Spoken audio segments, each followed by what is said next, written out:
विक्रम बेताल की प्रारंभिक कहानी। विक्रम बेताल की प्रारंभिक कहानी कुछ इस प्रकार है। बहुत समय पहले की बात है। उज्जैनी नाम के राज्य में राजा विक्रमादित्य राज किया करते थे। राजा विक्रमादित्य की न्यायप्रियता, कर्तव्यनिष्ठता और दानशीलता के चर्चे पूरे देश में मशहूर थे। यही कारण था कि दूर दूर से लोग उनके दरबार में न्याय मांगने आया करते थे। राजा हर दिन अपने दरबार में लोगों की तकलीफों को सुनते और उनका निवारण किया करते थे। एक दिन की बात है, राज दरबार लगा हुआ था। तभी एक भिक्षु विक्रमादित्य के दरबार में आता है और एक फल राजा को देकर चला जाता है। राजा उस फल को कोषाध्यक्ष को दे देता है। उस दिन के बाद से हर रोज वह भिक्षु राजा के दरबार में आने लगा। उसका रोज का काम यही था कि वह राजा को फल देता और चुपचाप चला जाता। राजा भी प्रत्येक दिन भिक्षु द्वारा दिया गया फल कोषाध्यक्ष को थमा देता।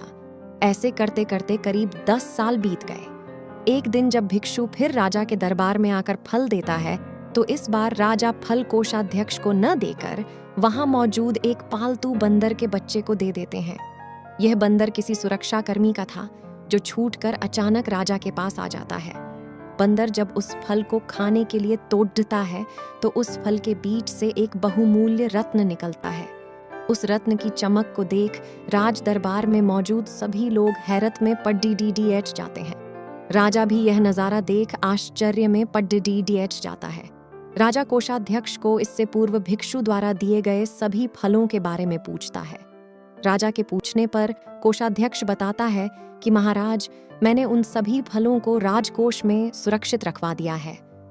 मैं उन सभी फलों को अभी लेकर आता हूँ। कुछ देर बाद कोषाध्यक्ष राजा को आकर बताता है कि सभी फल सड्डीडीएच गल गए हैं। उनके स्थान पर बहुमूल्य रत्न बचे हुए हैं।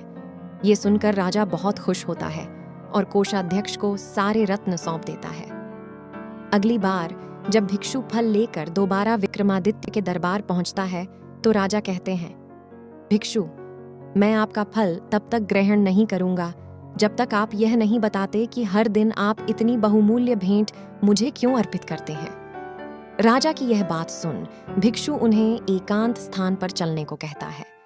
एकांत में ले जाकर भिक्षु राजा को बताता है कि मुझे मंत्र साधना करनी है और उस साधना के लिए मुझे एक वीर पुरुष की जरूरत है। चूंकि मुझे तुमसे वीर दूसरा कोई नहीं मिल सकता, इसलिए यह बहुमूल्य उपहार तुम्हें दे जाता हूँ।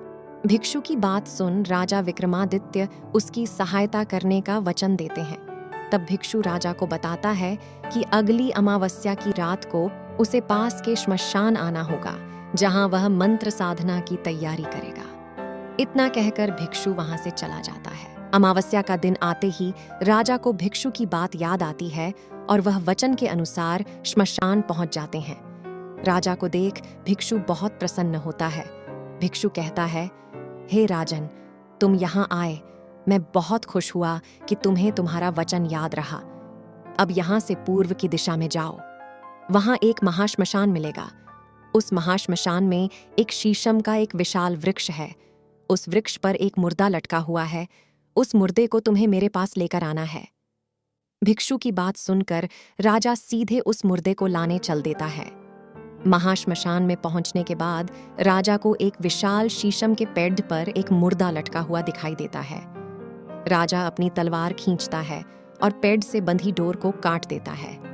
डोर कटते ही मुर्दा जमीन पर आ गिरता है और जोर से चीखने की आवाज आती है। दर्द भरी चीख सुन राजा को लगता है कि शायद यह मुर्दा नहीं बल्कि कोई जिंदा इंसान है। थोड़ी देर बाद जब मुर्दा तेजी से हंसने लगता है और फिर पेड़ पर जाकर लटक जाता है, तो विक्रम समझ जाता है कि इस मुर्दे पर बेताल चढ़ा है। काफी कोशिश के बाद विक्रम बेताल को पेड़ से उतार अपने कंधे पर टांग लेते हैं। इस पर बेताल विक्रम से कहता है, विक्रम, मैं तेरे साहस को मान गया। तू बड्ढा ही पराक्रमी है। मैं तेरे साथ चलता हूँ, लेकिन मेरी एक शर्त है कि पूरे रास्ते में तू कुछ भी नहीं बोलेगा। विक्रम सिर हिलाकर हाँ में बेताल की बात मान लेता है। इसके बाद बेताल विक्रम से कहता है कि रास्ता लंबा है, इसलिए इस रास्ते को रोमांचक बनाने के लिए मैं तुझे एक कहानी सुनाता हूँ। तो यह थी विस्तार से राजा विक्रम, योगी और बेताल की आरंभिक कहानी। यही से शुरू होता है बेताल पच्चीसी की 25 कहानियों का सफर, जो बेताल एक एक करके विक्रम को सुनाता है। कहानियों के विक्रम बेताल के इस भाग में आपको बेताल पच्चीसी की सभी कहानियां एक साथ पढ़ने को मिलेंगी। कहानी से सीख: एक राजा को हमेशा विक्रमादित्य की तरह साहसी और पराक्रमी होना चाहिए, तभी वह अपनी प्रजा की रक्षा कर सकता है।